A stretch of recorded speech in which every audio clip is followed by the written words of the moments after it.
एक समय की बात है। पुराने जापान के सबसे बड़े और प्रसिद्ध बौद्ध मठ में एक नौजवान बौद्ध भिक्षु रहता था, जो कि उस समय के सबसे लोकप्रिय और सम्मानित जैन मास्टर का शिष्य था। वो बौद्ध मठ में जैन मास्टर की सेवा करता और उनसे जैन की शिक्षाएं लेता। वो उनका अभ्यास करता। वो नौजवान बौद्ध भिक्षु बहुत ही होशियार, मेहनती और अपने काम के प्रति ईमानदार था।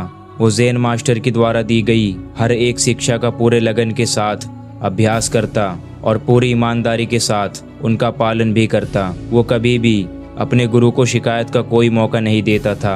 इसीलिए जैन मास्टर भी उससे बहुत खुश और संतुष्ट थे। एक दिन जैन मास्टर ने अपने उस शिष्य को एक बहुत ही महत्वपूर्ण काम देने का फैसला किया। उन्होंने शिष्य को अपने पास बुलाया और उसके हाथों में एक पत्र देते हुए कहा, तुम्हें इस पत्र को जितनी जल्दी हो सके क्योटो शहर में रह रहे इसके असली मालिक तक पहुंचाना है। लेकिन याद रखना, किसी भी हालत में ये पत्र तुमसे खोना नहीं चाहिए और ना ही किसी दूसरे व्यक्ति के हाथ लगना चाहिए। इस पत्र का जल्द से जल्द इसके सही मालिक तक पहुंचना बहुत ही ज़रूरी है, क्योंकि इसमें हज़ारों लोगों की ज़िंदगी और मौत का सवाल है। जैन मास्टर का आदेश मिलते ही वो शिष्य बिना एक क्षण गवाए अपने काम में लग गया। उसने रास्ते के लिए भोजन लिया, अपनी तलवार उठाई और घोड़े पर सवार होकर पत्र को उसके असली मालिक तक पहुंचाने के लिए निकल पड़ा। वो अपने घोड़े को तब तक तेज़ी से दौड़ाता रहा जब तक कि वो एक बड़ी सी नदी के किनारे नहीं पहुंच गया, जिसे पार करने के लिए एक सकरा सा पुल बना हुआ था। उस पुल की दूसरी तरफ एक समुराई योद्धा अपनी तलवार लेकर खड़ा हुआ था, जिसने उन पहले 100 लोगों से युद्ध करने को कसम खा रखी थी जो उस पुल को पार करेंगे। अब तक वहां से गुजरने वाले 99 लोगों से युद्ध करके उन्हें मौत के घाट उतार चुका था और अब वो यहाँ से गुजरने वाले उस 100वें व्यक्ति का बड़े ही बेसब्री से इंतज़ार कर रहा था, जिसे युद्ध में मौत की नींद सुलाकर वो अपनी प्रतिज्ञा पूरी कर सके। जैसे ही उस नौजवान बौद्ध भिक्षु का घोड़ा उस पुल पर चढ़ता है, समुराई अपनी गरजती हुई आवाज़ में बोलता है, तुमने इस पुल पर कदम रख दिया है, इसीलिए अब तुम्हें मुझसे युद्ध करना होगा।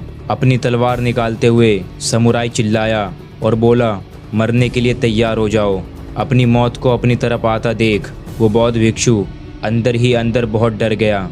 लेकिन तभी उसे अपने गुरु की बात याद आती है कि पत्र बहुत ही महत्वपूर्ण है, ये किसी भी दूसरे व्यक्ति के हाथ नहीं लगना चाहिए। वो समुराई से पत्र के महत्वता के बारे में बताता है और उससे प्रार्थना करता है कि वो उसे उस पत्र को उसके गुरु तक पहुंचा देने दे, और वो वचन देता है कि पत्र वापस करने के बाद वो उससे युद्ध करने वापस ज़रूर आएगा। समुराई उसकी बात मान लेता है और उसे वापस जाने दे देता है। पूरे रास्ते भर उस पुल पर हुई घटना के बारे में सोचते सोचते वो कब आश्रम पहुंच जाता है उसे पता ही नहीं चलता। आश्रम पहुंचते ही वो तुरंत जैन मास्टर के पास जाता है और उन्हें वो सारी घटना के बारे में बताता है, इस उम्मीद में कि शायद मास्टर उसकी मदद करेंगे। लेकिन पूरी बात सुनने के बाद मास्टर सिर्फ इतना ही कहते हैं कि मेरे पास ऐसा कोई तरीका नहीं है जिससे तुम एक समुराई योद्धा को तलवारबाजी में हरा सको, इसीलिए तुम्हारी मौत तो निश्चिंत है। लेकिन हाँ, मैं तुम्हें मौत का सामना करने का सबसे अच्छा तरीका ज़रूर बता सकता हूँ, और वो तरीका ये है कि जब तुम उस पुल पर पहुँचो तो अपनी तलवार को अपने सर के ऊपर उठाना और अपनी आंख बंद कर लेना और पूरी शांति के साथ खड़े होकर इंतज़ार करना। जब तुम्हें महसूस हो कि कुछ ठंडी चीज़ तुम्हारी खोपड़ी को छू रही है तो यही तुम्हारी मौत होगी। इसके बाद वो नौजवान बौद्ध भिक्षु दोबारा अपने सफ़र पर निकल पड़ता है।